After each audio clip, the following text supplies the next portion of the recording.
the Phantom Safety Pin, and welcome back to Let's Play Pokemon Nuzlocke Red. Okay, last episode, we, unfortunately lost another of our friends. Too bad. This time we are going to train up Mesmer, our Drowsy we caught a couple episodes back, because he needs some training. So we're gonna head down this way and go find some trainers to test him out on. Well, we're gonna actually do the switcheroo tactic I've been doing the whole time, which will let us gain experience for him without him actually getting hurt. Great tactic for Nuzlocke runs. The reason I didn't go that way yet is because there's actually two routes we can go, and this route, I believe, is actually the way you're supposed to go. I wanted to make sure I got all of the trainers. Go, go, Power Rangers! No. Go, my super bug Pokemon! That's what that reminded me of. I'm flashing back to so many 90s things while doing this Let's Play, and so many, like, old school things doing this Let's Play. 90s and early 2000s things. What is wrong with me? Besides pure pathetic nostalgia. Is this all I've been reduced to? Pure pathetic nostalgia? And there's Hypnosis in action. As you can see, it puts the Pokemon to sleep. Now, sleep works a little bit differently in Generation 1. It will usually if your Pokemon is asleep, put to sleep, it will sleep for about from anywhere to 1 to 5 turns. I think they changed that to 2 to 4 in later generations. I'm not positive. Someone correct me if I'm wrong. But while your Pokemon is asleep, they cannot do a thing unless you use Awakening on them. And for some reason, no trainers who fight ever wake their Pokemon up, or cure them from poisoning, or cure them from paralysis or anything. They don't react like real trainers would. Very strange. My guess is that you're the first one they've had to deal with that use these tactics, but if they've been going down the same routes you have, surely they've dealt with Pokemon that cause paralysis, put you to sleep, poison you, burn you, freeze you, what have you, so they have no excuse. It's like these people want to fail.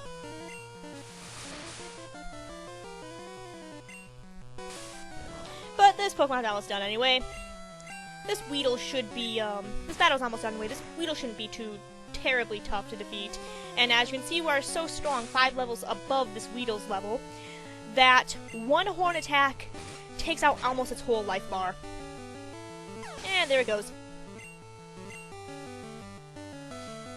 And Venonat, a Pokemon we have not encountered yet. We hopefully will be encountering it soon, unless it's a version exclusive to Blue. I think it might be a version exclusive to Blue. I'm not totally positive.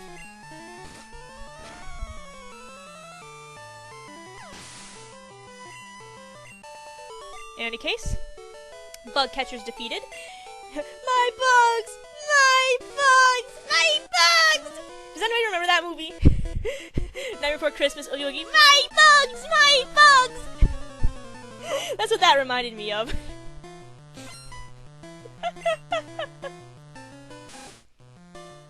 Well, now we've destroyed that kid's bugs, we're gonna destroy this kid's Rattata. My bugs! I'm gonna be stuck on that for like the rest of the Let's Play. I hope you realize that. Every time a bug-type trainer is defeated, my bugs! I should find that voice. I really wish I would have found that voice clip and put it into the footage there. I should have done that. I really should have done that, because, yeah. But as I was saying, we're gonna keep on going here. Pretty much almost done with this. Oh, wow. We're not almost done with this trainer. I lied. We have 3 more Pokemon to defeat, including this Diglett. At level 19! My poor Diglett! Well, at least we're going to Lavender Town, which is the graveyard of Pokemon, as you all know. And of course, it's some famous ghost story involving it too, I forget, but anyway, Lavender Town is the graveyard of Pokemon. It's also very purple.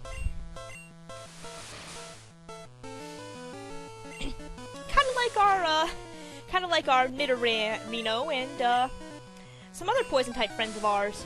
Very purple indeed. Maybe there's a lot of poison-type Pokemon in Lavender Town. Maybe. Possibly. Perhaps. Mayhaps. Oh, geez.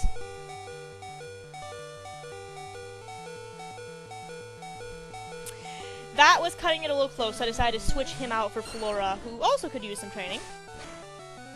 Ow. And since this Pokemon is a ground type, we all know what move works best on ground types, don't we? Whip it good. Into shape. It's not too late. Do-no-no-no-no. Sorry. I'll stop. Can't measure up! It's okay. We can't all be perfect. What is a man? A miserable pile of rat-a-tat! No, sorry. Wrong game. Wrong video game, Phantom. Wrong video game. Aren't you a little toughy? Yes, I am. Got a problem with that? Fight, you big, burly hiker man. Brawny man with your Geodude. I'ma go with you. We're gonna go. We're gonna go. You'll see. I'm gonna hit you with some vines and it'll hurt real bad. I'm gonna crack that whip. It's gonna hurt. It's gonna hurt real bad. I'm turning into JonTron again. Anyway, since Flora is part poison type, we're not gonna want to use her on this Machop. Let's switch out for Jay. Send in Jay. Alright, Jay. Now I want to see you kick this Machop's butt like you got the operator on your ass. Yeah! I got way too excited there. I got way too excited there. And back to Flora. This is another one of those A-B pattern Pokemon teams that trainers have. It's a pretty simple tactic, teaching you to switch out. I think Nintendo really wanted to teach you the value of switching out based on type advantages, and that's why they did that team pattern so often. What's that? That's an Ivysaur. What do you mean? What's that? That's an Ivysaur. You've never seen an Ivysaur before? Because that was one. That was one. That was an Ivysaur. We're gonna go down to this guy and fight him because there's actually something over there to grab. Come on, dude. It's totally tubular. Pokemon battles are radical. It's 90s as fuck. Oh my god, it's so 90s as fuck. It's more 90s than Nirvana's Nevermind and Smash Mouth put together. It's more 90s than Power Rangers and BK Kids Meals. The BK Kids Club or whatever it was called. Anyone remember the BK Kids Club? The Burger King Kids Club? Those are my viewers in the United States and Australia as well, though you probably remember it as Hungry Jack's Kids Club or whatever. But in the United States, we had something called the BK Kids Club, which was roughly like you sent in a little slip with your name and your address and everything, and you would get, like, special coupons and shit. I don't even remember, a magazine in the mail. And all the characters in it were 90s as fuck. And they were the most ethnically diverse group of kids, too. They were like, I remember there was like an Asian American kid, there was a black kid, there was a Hispanic girl, there was a kid in a wheelchair whose nickname was Wheeler. Like, they couldn't think of a more interesting name than Wheeler. His defining trait is he's paraplegic. We're gonna call him Wheeler. Yeah, so much for being diverse there with your names. He was also, I think he had red hair. I don't know. Does anybody else remember the Burger King Kids Club though? Because I remember the supremely ethnically diverse Burger King Kids Club guys. I don't remember they were all over the play place type structures until Burger King pretty much got rid of all its play places in favor of, like, computer games. Then they got rid of those.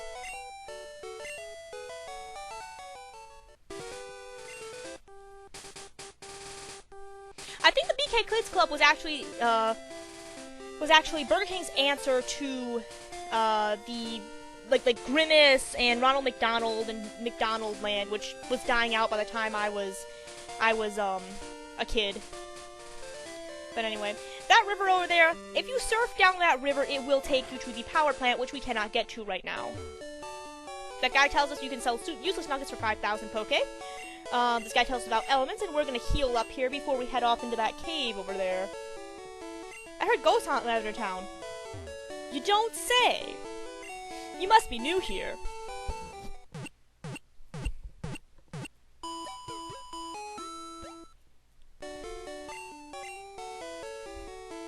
Alrighty, and moving on. Oh, now I remember what the Burger King Kids Club kids remind me of. They remind me of the characters from Captain Planet, where they came from different areas of the world, and they had the one guy from South Africa, they had the one chick from Russia, who was a communist because Russia was in the USSR at the time Captain Planet was being made in the 80s. And oh, new buddy for us to fight. This is Ekans. Ekans is a poison-type Pokemon, snake Pokemon. And it, at this point in the game, would know Poison, Sting, Wrap, and I believe Leer? Yeah. And it has just wrapped us, so we're gonna send Mesmer out. We're gonna have Mesmer try to fight this Ekans, and it seems to be doing a pretty terrible job.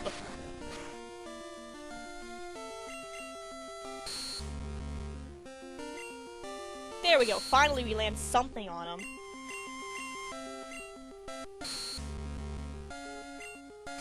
And, as you can see, Pound is a pretty pathetic move. All Mesmer knows at this point is Hypnosis, Disable, and Pound, which really is not much. So we're going to try to catch this, well, first we're going to heal Mesmer, then we're going to try to catch this Ekans. And I think we do catch it. I don't remember if we do or if we don't.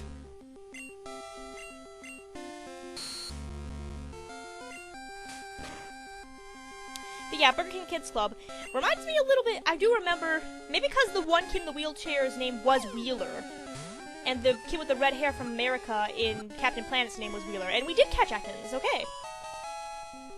So we're gonna nickname this Ekans, and it moves stealthily and silently like a snake would, and again we are gonna give her a nickname. I think she's female, so we are going to name her Medusa after, well, the famous Gorgon from Greek legend.